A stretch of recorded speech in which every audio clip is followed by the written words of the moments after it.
هلو هلو، عاملين ايه؟ يا رب تكونوا كويسين. وحشني قد كده.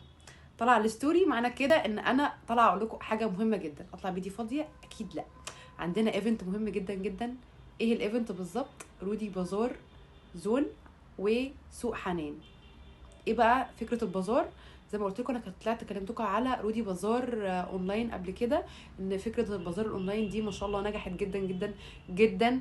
انك انت كعميل عايز تقدم منتجك للكلاينت، بس مش بتحب تنزل او مش عارف تنزل على ارض الواقع، فهو يقدروا يعملوا لكم الموضوع ده او يوفره لكم من حيث الدعايه، يبيع لك المنتج، اي حاجه. ليه بقى يوفره لكم؟ ازاي اصلا؟ ان هم عاملين ابلكيشن. انا في ابلكيشن هنا هحاول احط لكم اللينك بتاعه او صوره الابلكيشن. رودي زون بازار. يقدر تشوف كل حاجه متوفره على الابلكيشن، سواء بقى كوزماتيك، اي حاجه موجوده على الابلكيشن بتنزل، تقدر تشوفها، تنزل تعينها في البازار. مفيش احسن من كده، تشتري من البازار.